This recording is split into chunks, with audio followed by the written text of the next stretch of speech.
Visões de um futuro totalitário. 1942. A luta pelo poder entre os partidos republicanos espanhóis é uma coisa infeliz e distante, que eu não tenho nenhum desejo de reviver esta data.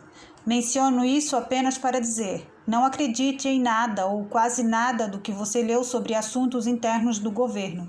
É tudo de qualquer fonte propaganda partidária, ou seja, mentiras.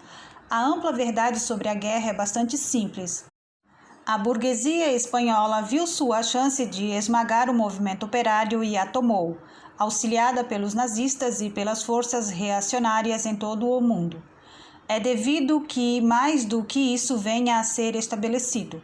Lembro-me de dizer uma vez a Arthur Koestler: a história parou em 1936, ao que ele acenou com a cabeça em concordância imediata. Ambos estávamos pensando no totalitarismo em geral, mas mais particularmente na Guerra Civil Espanhola. No início da vida, eu tinha notado que nenhum evento era relatado corretamente em um jornal, mas na Espanha, pela primeira vez, vi reportagens de jornais que não tinham nenhuma relação com os fatos, nem mesmo a relação que está implícita em uma mentira comum. Vi grandes batalhas noticiadas onde não havia brigas e o silêncio completo, onde centenas de homens haviam sido mortos.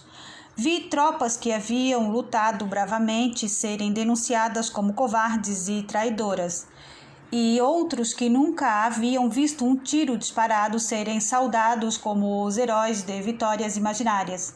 E vi em Londres vendendo essas mentiras e intelectuais ávidos construindo superestruturas emocionais sobre eventos que nunca haviam acontecido.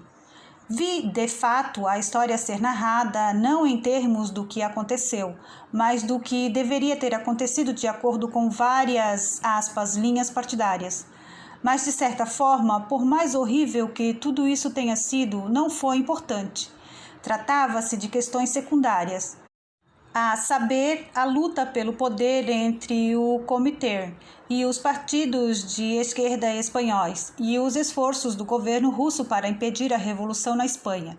Mas o quadro geral da guerra que o governo espanhol apresentou ao mundo não era inverídico. As principais questões eram o que ele dizia que eram, mas, quanto aos fascistas e seus defensores, como poderiam chegar tão perto da verdade quanto isso? Como eles poderiam mencionar seus verdadeiros objetivos? Sua versão da guerra era pura fantasia e, nas circunstâncias, não poderia ter sido de outra forma. A única linha de propaganda aberta aos nazistas e fascistas era a de se representarem como patriotas cristãos, salvando a Espanha de uma ditadura russa. Isso envolvia fingir que a vida na Espanha governamental era apenas um longo massacre, vide The Catholic Herald ou The Mail. Mas estas eram brincadeiras de criança em comparação com a imprensa fascista continental. E envolvia exagerar imensamente a escala da intervenção russa. Da enorme pirâmide de mentiras que a imprensa católica e reacionária de todo o mundo construiu, deixe-me tomar apenas um ponto: a presença na Espanha de um exército russo. Todos os partidários devotos de Franco acreditavam nisso. As estimativas de sua força chegaram a 500.000. No entanto, não havia um exército russo na Espanha. Pode ter havido um punhado de aviadores e outros técnicos, algumas centenas no máximo, mas não havia um exército na Espanha. Alguns milhares de estrangeiros que lutaram na Espanha, para não mencionar milhões de espanhóis, foram testemunhas disso. Bem, seu testemunho não causou nenhuma impressão nos propagandistas franquistas. Nenhum deles havia colocado os pés na Espanha oficial. Simultaneamente, essas pessoas se recusaram totalmente a admitir o fato da intervenção alemã ou italiana, ao mesmo tempo em que as imprensas alemãs e italianas se gabavam abertamente das façanhas de seus, legionários. Escolhi mencionar apenas um ponto, mas, na verdade, toda a propaganda fascista sobre a guerra estava neste nível. Esse tipo de coisa é assustador para mim, pois muitas vezes me dá a sensação de que o próprio conceito de verdade objetiva está desaparecendo do mundo. Afinal de contas, as chances são de que essas mentiras, ou de qualquer forma mentiras semelhantes, passem para a história. Como será escrita a história da Guerra Espanhola? Se Franco permanecer no poder, seus indicados escreverão os livros de história. E, para manter seu ponto escolhido, o exército russo, que nunca existiu, se tornará um fato histórico.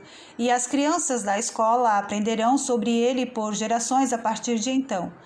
Mas suponha que o fascismo seja finalmente derrotado e que algum tipo de governo democrático seja restaurado na Espanha, num futuro próximo. Mesmo assim, como se escreverá a história da guerra? Que tipo de registros Franco terá deixado para trás? Suponha até mesmo que os registros mantidos pelo governo sejam recuperáveis. Mesmo assim, como se deve escrever uma história verdadeira da guerra? Pois, como eu já assinalei, o governo também tratou extensivamente de mentiras. Do ponto de vista antifascista, pode-se escrever uma história amplamente verdadeira da guerra, mas seria uma história partidária, não confiável em todos os pontos menores. No entanto, afinal, algum tipo de história será escrito e depois que aqueles que realmente se lembrarem da guerra estiverem mortos, ela será universalmente aceita. Portanto, para todos os fins práticos, a mentira terá se tornado verdade. Eu sei que é moda dizer que a maior parte da história registrada é mentira de qualquer forma. Estou disposto a acreditar que a história é, na maioria das vezes, imprecisa e tendenciosa, mas o que é peculiar à nossa própria época é o abandono da ideia de que a história poderia ser verdadeiramente escrita.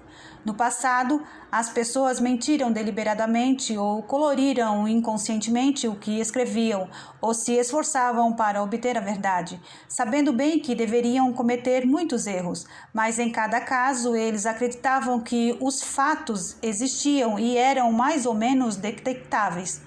E, na prática, sempre existia um corpo considerável de fatos que teria sido aceito por quase todos. Se você olhar a história da última guerra, por exemplo, na Enciclopédia Britânica, verá que uma quantidade respeitável do material é extraída de fontes alemãs. Um historiador britânico e um alemão discordariam profundamente sobre muitas coisas, mesmo sobre os fundamentos, mas ainda haveria aquele conjunto, por assim dizer, de fato neutro sobre o qual nenhum deles desafiaria seriamente o outro. É apenas esta base comum de concordância, com sua implicação de que os seres humanos são todos uma espécie de animal, que o totalitarismo destrói. A teoria nazista, de fato, nega especialmente que tal coisa como a verdade existe. Não existe, por exemplo, uma coisa como ciência. Existe apenas a ciência alemã, a ciência judaica, etc. O objetivo implícito desta linha de pensamento é um mundo de pesadelo no qual o líder ou algum grupo governante controla não apenas o futuro, mas o passado. Se o líder diz acerca de tal evento nunca aconteceu, bem, nunca aconteceu. Se ele diz que 2 e 2 são 5, bem, 2 e 2 são 5. Esta perspectiva me assusta muito mais do que as bombas. E depois de nossas experiências dos últimos anos, isso não é uma afirmação frívola. Mas seria talvez infantil ou mórbido aterrorizar-se com visões de um futuro totalitário? Antes de escrever o mundo totalitário como um pesadelo que não pode se tornar realidade, basta lembrar que, em 1925, o mundo de hoje teria parecido um pesadelo que não poderia se tornar realidade.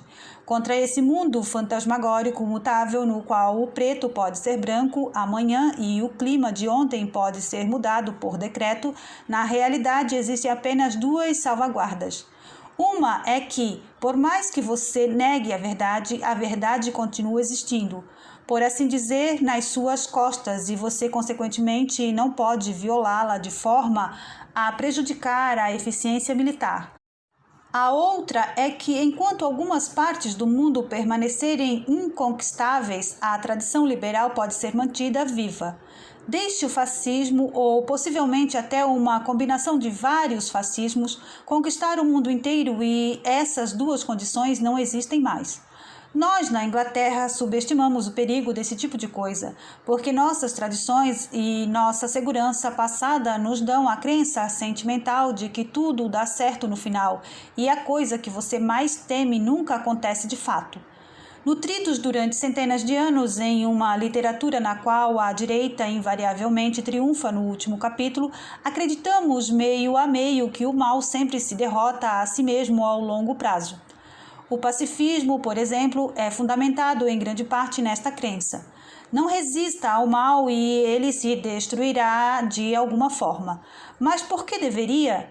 Que provas existem de que o faz?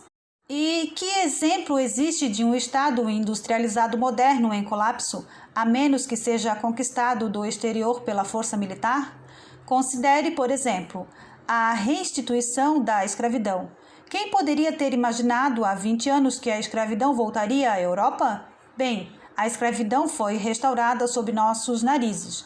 Os campos de trabalho forçado em toda a Europa e no norte da África, onde poloneses, russos, judeus e prisioneiros políticos de todas as raças labutam na construção de estradas ou na drenagem de pântanos por suas razões brutas. São simples escravidão bárbara. O máximo que se pode dizer é que a compra e venda de escravos por indivíduos ainda é permitida. De outras formas, a desagregação de famílias, por exemplo, as condições são provavelmente piores do que eram nas plantações americanas de algodão. Não há razão para pensar que este estado de coisas mudará enquanto durar qualquer dominação totalitária. Não entendemos todas as suas implicações porque, à nossa maneira mística, sentimos que um regime fundado na escravidão deve entrar em colapso, mas vale a pena comparar a duração dos impérios de escravos da antiguidade com a de qualquer Estado moderno. As civilizações fundadas na escravatura duraram por períodos tais como 4.000 anos. Quando penso na antiguidade, o detalhe que me assusta é que aquelas centenas de milhões de escravos sobre cujas costas a civilização repousa, geração após geração, não deixaram para trás nenhum registro. Nós nem sequer sabemos seus nomes. Em toda a história grega e romana, quantos nomes de escravos são conhecidos por você?